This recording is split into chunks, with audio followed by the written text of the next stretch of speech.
ஒருவேளை ஏதோ ஒரு பாவத்தினால நீங்கள் அடிமைப்பட்டு உங்களுடைய சமாதானத்தை இழந்தவர்களாக இந்த செய்தியை கேட்டுக் கொண்டிருக்கலாம்.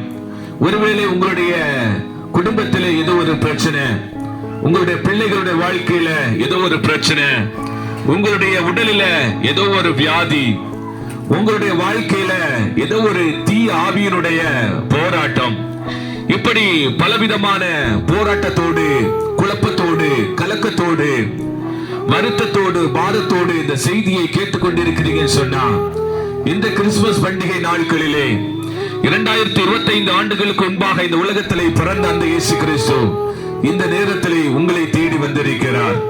அன்பானவர்களே, நீங்கள் எப்படிப்பட்ட வருத்தத்தில் இருந்தாலும், எப்படிப்பட்ட பிரச்சனையில் இருந்தாலும், வருத்தப்பட்டு பாரம் சுமக்கிறவர்களே, நீங்கள் எல்லாரும் என்னிடத்தில் வாருங்கள், நான் உங்களுக்கு இளைப்பாறுதல் தருவேன் என்று சொல்லி இயேசு கிறிஸ்து இந்த நேரத்திலே உங்களை கூறி அழைக்கிறார்.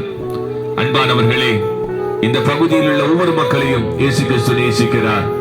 ஒவ்வொரு குடும்பங்களையும் இயேசு கிறிஸ்து நேசிக்கிறார். ஒவ்வொரு வாலிபர்களையும் இயேசு கிறிஸ்து நேசிக்கிறார். இந்த நாட்களிலே ஒரு புதிய ஒரு மாற்றத்தை உங்களுடைய வாழ்க்கையில, உங்களுடைய இல்லத்துல தருவதற்காக இந்த இயேசு சுவாமி உங்களை தேடி வந்திருக்கிறார். அன்பானவர்களே, இந்த நேரத்தில் உங்களுடைய வாழ்க்கைய இயேசுவுக்காக ஒப்புக் கொடுப்பீங்களா?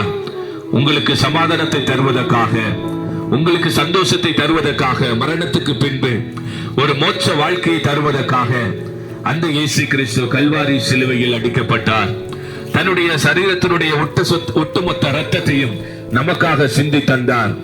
அவர் மரித்தார், அடக்கம் பண்ணப்பட்டார், 3ஆம் நாள் உயிரோடு எழுந்தார். இந்த நேரத்தில் அந்த இயேசு கிறிஸ்து உங்களை தேடி வந்திருக்கிறார். எப்படிப்பட்ட பாரத்தில் இருந்தாலும், எப்படிப்பட்ட வியாதனையில் இருந்தாலும், எப்படிப்பட்ட துக்கத்தில் இருந்தாலும், உங்களுடைய துக்கத்தை, வருத்தத்தை மாற்றி உங்களுக்கு ஒரு புது வாழ்க்கையை தருவதற்காக இந்த நேரத்தில் இயேசு கிறிஸ்து உங்களை தேடி வந்திருக்கிறார்.